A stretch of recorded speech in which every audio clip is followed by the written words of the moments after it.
आजच्या या व्हिडिओला। तर आपण आता इथे पाहतोय की आता जी नंदा मावशी असते ती मनस्विनीला म्हणत असते, मला माहिती होतं की तू असं काहीतरी नक्की करणार आणि बघ तू शेवटी तेच केलंस बघ। तुला काय वाटलं होतं की माझ्याकडे काहीही पुरावा शिल्लक राहणार नाही का? त्याबरोबर मनस्विनी आता तिच्या जवळ येऊन उभी राहते, तर नंदा मावशी म्हणत असते, बास आता झालं तेवण पुरे झालं, आता गुपचूप माझा मोबाईल मला परत दे, मोबाईल परत। त्याबरोबर मग मनस्विनी नंदा मावशीला तिचा मोबाईल परत करते। तशी मग नंदा मावशी मनस्विनीला म्हणत असते, या ड्राईव्हच्या पेनामध्ये म्या समजा काही शेव करून आधीच घेतलं होतं, अगं तो कसली हायास नवा, ते मला अगदी व्यवस्थित ठाव आहे बघ। त्याबरोबर मग आता नंदा मावशी म्हणत असते, ध्यानात ठेव पुण्यांदा माझ्या वाट्याला जाऊ नगस, नाही म्हणजे ते तुझ्यासाठी चांगले ठरायचं नाही नवं, म्हणून सांगायलो। त्याबरोबर इकडे खरं तर सरकारला खूप जास्त राग आलेला असतो। तिला वाटत असतं की काय करू आणि काय नको, पण आता तिच्याकडे करण्यासारखं काहीही नसतं। तर नंदा मावशी तिला म्हणत असते, पुण्यांदा असं काही करायला जाऊ नकोस, नाहीतर याद राग गाठ माझ्याशी आहे। एवढं बोलून नंदा मावशी तिकडून जात असते। मग मनस्विनी तिकडे येते आणि म्हणते, सॉरी। त्यावर नंदा मावशी म्हणते, काय म्हणालीस? आवाज नाही आला। अग आता वय झाला नव माझ्या, वयामानाच्या हिशेबाने आवाज येत नाही मला, कमी ऐकू येता। तशी मनस्विनी जोरात ओरडते, सॉरी। तशी लगेचच आता आनंदा मावशी म्हणते, वा काय ग माझी सोनीती, तुझ्या तोंडून हे शब्द ऐकायला केवढा आनंद झाला मला, बरं वाटलं, हा चला आता येते। त्याबरोबर मग मनस्विनी नंदा मावशीला म्हणते, आई काय चाललंय, काय बघतेस असं? त्याबरोबर नंदा मावशी म्हणते, काय आई बाप रे, तुझ्या तोंडून आई ऐकायला मला कसं वाटतं सांगू का? म्हणजे ते तमाशाचे फळ असतात की नाही, तिथं एकाएकीच अभंग चालू केल्यागत वाटतं तुझ्या तोंडून आई ऐकायचं म्हणल्यावर। बरोबर, चांगलं आहे, आई बोल पुढान बोल, काय बोलायचंय ते बोल। त्याबरोबर मग आता लगेचच मनस्विनी तिला म्हणत असते, आई अगं हे सगळं करून तुला काय मिळणार आहे हे बघ, आपण दोघींनीही एकेकीच्या विरोधात जाऊन नाही चालणार, त्यापेक्षा आपण दोघींनीही हातमिळवणी करूया आई, जर आपण हातमिळवणी केली ना तरच आपल्याला ही सगळी प्रॉपर्टी मिळू शकते, नाहीतर खरंच आपल्या दोघींच्याही हाती काहीही लागणार नाहीये।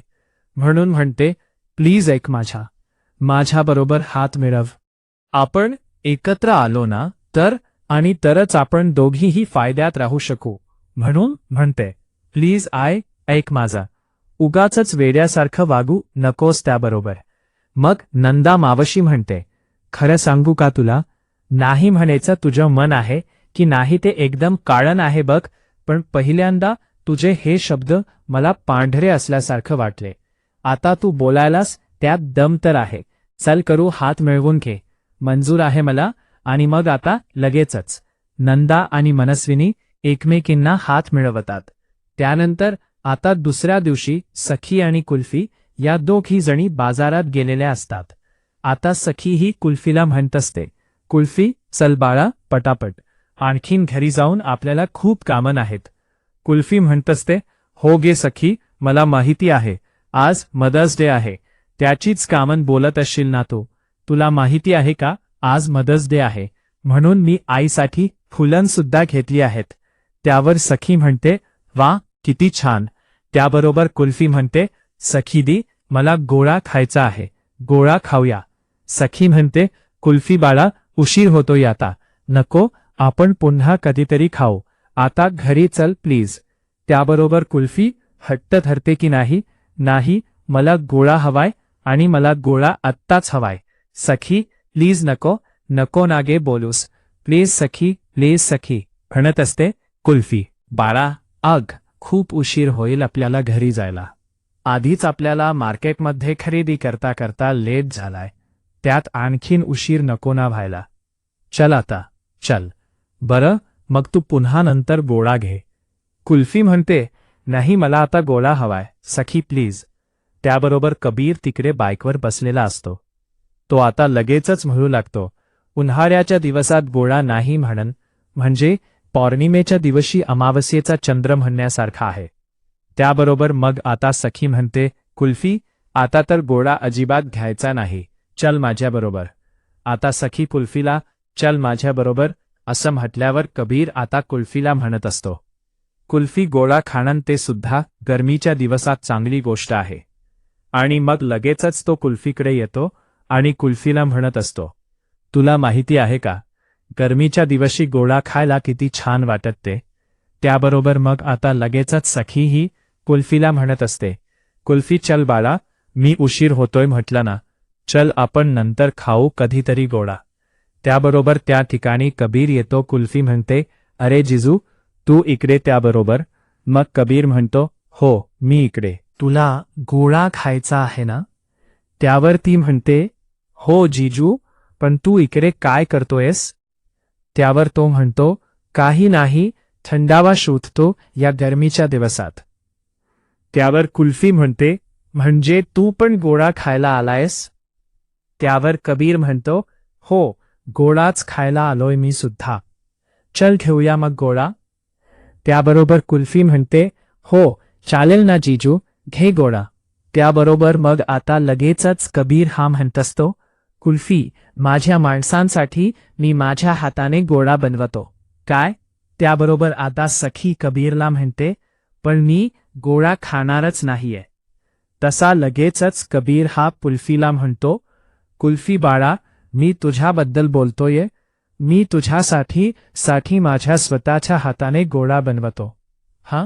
आणि लगेचच आता तो सखीच्या मागून येतो आणि कुल्फीसाठी गोळा बनवायला उभा राहतो. गोळा बनवत असताना कबीर आता म्हणत असतो, कुल्फी, तुला माहिती आहे का, गोळा खाणं म्हणजे केवढी चांगली गोष्ट आहे. गोळा खाल्लाना उन्हाळ्याच्या दिवसातून की कसं गारगार वाटतं, छान वाटतं. तर आता इकडे गोळा बनवणारा दादा म्हणत असतो, अहो भैया, आणि कबीर म्हणतो, अहो दादा, ठीक आहे हो, करतो मी, त्यात काय एवढं. तुम्ही आता दिवसभर एवढा बर्फ किसून किसून दमला असाल, जरा रहा उभे तेवढा वेळ, मी किसतो काय.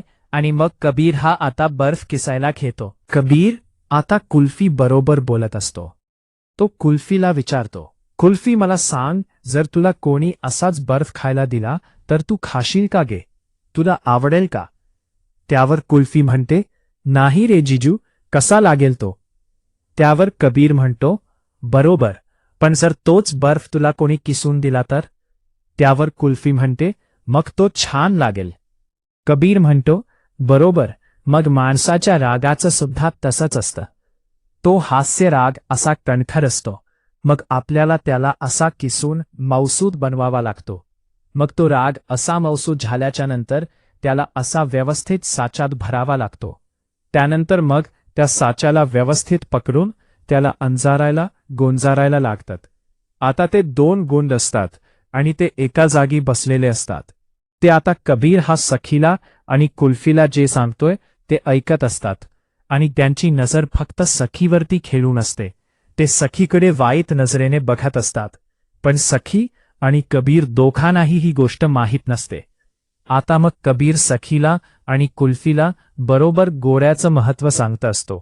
खरंतर तो सखीलाला राग विटलवायचा कसा ते सांगत असतो, पण कुल्फीच्या मार्फत तो सखीशी बोलत असतो.